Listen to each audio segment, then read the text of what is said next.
Hi, I'm Akif, and today I will be the presenter of my group, and we will be presenting on the third video, which is the ready-mades of Marcel Duchamp.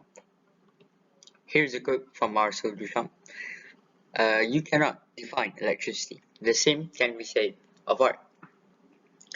It is a kind of inner current in a human being, or something which needs no definition."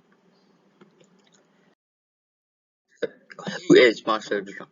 Marcel Duchamp was born in Blainville, Normandy. He was a son of a notary and was the younger brother of a painter named Jacques Villon and the cubist sculptor named Raymond Duchamp Villon. He studied at the Academy of Julian during 1904 until 1905, but in his early days he was actually a painter, and he painted a lot of figure paintings, which was mainly influenced by Matisse and Fauvism. But in 1911, he actually created his personal brand and cubism, which was a which really made an impact uh, to the art world, and he was actually a really renowned painter. But during 1912, in the late 1912s, he was painting less and less. He was starting to become more drawn towards change. He wanted to change the art industry. He wanted to make an impact to the world. And from that, he actually created these ready-mades. The ready-mades are just ordinary objects of everyday use, sometimes slightly altered and designated works of art by the artists.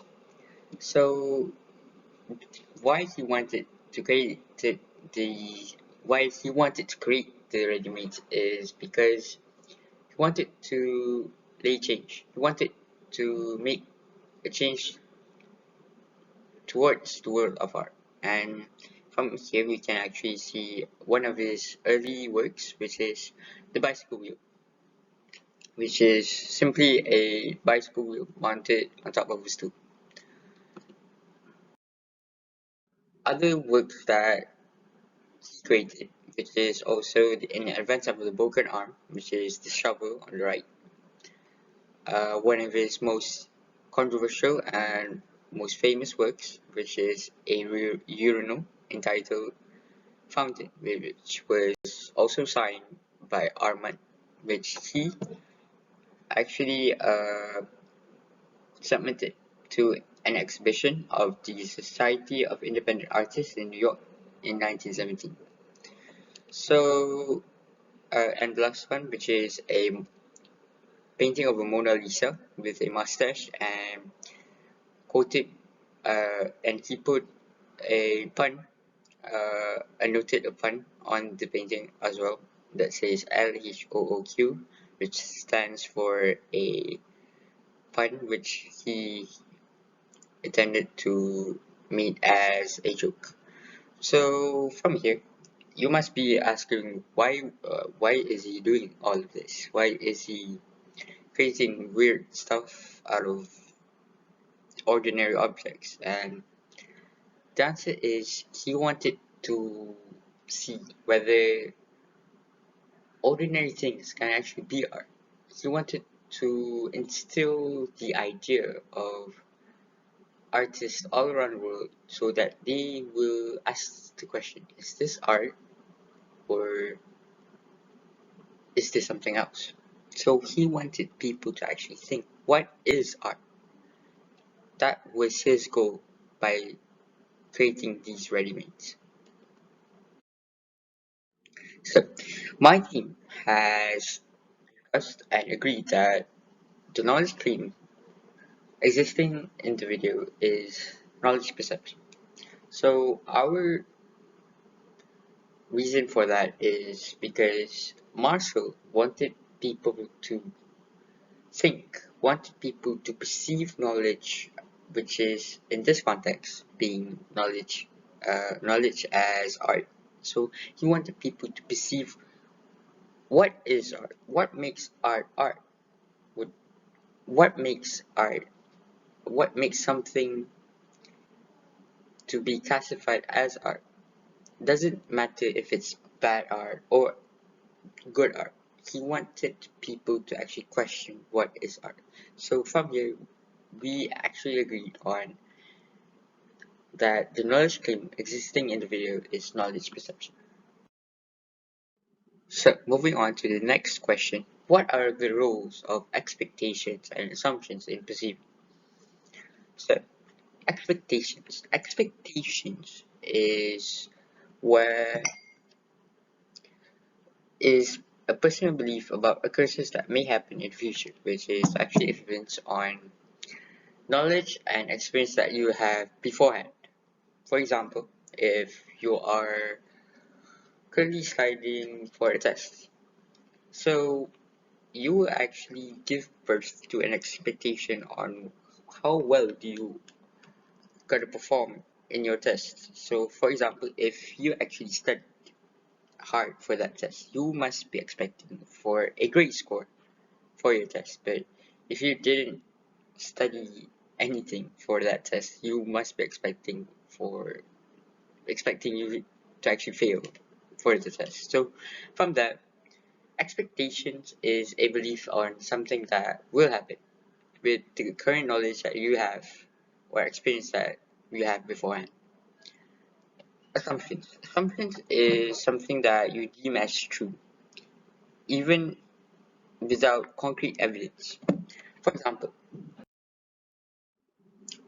so here are here is a simple analogy on assumptions.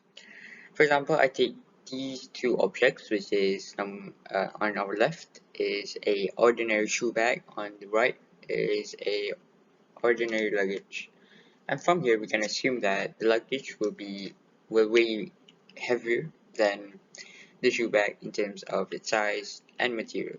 But what if I said that our shoe bag on the left is filled with gold bars weighing 10 kilograms, and our luggage over there is just an empty luggage, only weighs about 2 kilograms. So from here, we can actually say that our assumptions are actually wrong. So that is what assumptions are. Is basically just you assuming on something based on what you see, what you what your experience have told you before this, and the knowledge that you have beforehand. That is what assumptions are. So what makes expectation and assumptions intertwine with what we perceive and what roles do they have in perceiving is when, for example, the subject matter is art. When you say about art, what do you expect? So for me, as an owner or as an ordinary person, which which have no amount of art background whatsoever, so I would expect art to be something complex, something that I would not uh, be easy to understand. And I assume that art would be things such as paintings, sculptures, things that basically I can't even do. And it would, and I would expect it to be something more abstract like, and something that I would assume to be hard to perceive. And so is how that is the rules of assumption and expectations for you in perceiving knowledge as a whole. Moving on, how can our expectation and assumptions have an impact on our perception? So, our expectation and assumptions are given birth or are actually infected by our past experience, positive or negative. So for a negative experience, for example, you're riding a roller coaster. You have ridden a roller coaster. So your experience from that wasn't great. It was a negative experience. You didn't like it. It was scary. and you have you have phobia of heights, and for you, as you have undergone that experience, it it will make you perceive that roller coasters are scary, because you will expect it to be not fun, and you assume that these rides are dangerous. So from there, it will give birth to a negative perception on roller coasters. So that is the impacts of expectations and assumptions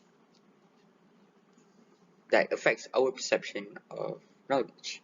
So for another example, uh, a positive experience that you have undergone, which is uh, a test, which you have actually in your past experience you have answered this question. So you would expect that I can answer this. You assume that the questions will be easy.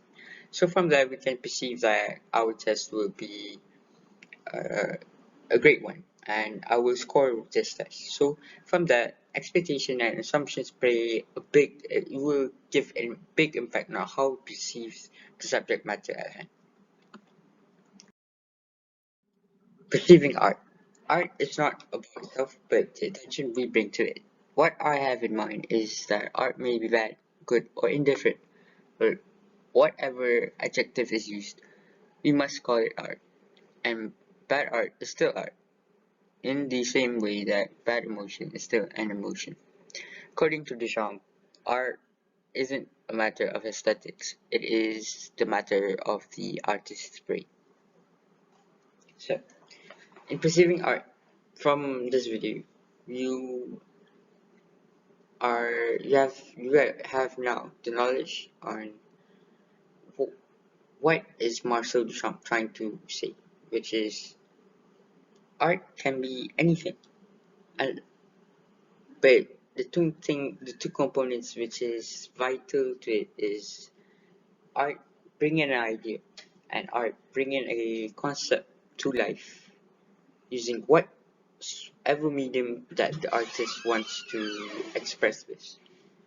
May it be words, may it be ordinary things from ordinary life, such as, for example, the bicycle wheel, which is just a bicycle wheel mounted on top of a stool.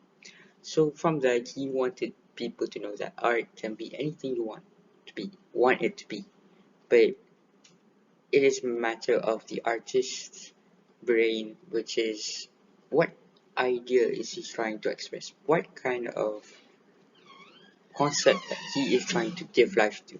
So that is art. So this wraps up my presentation for today. Thank you for watching, and have a great day.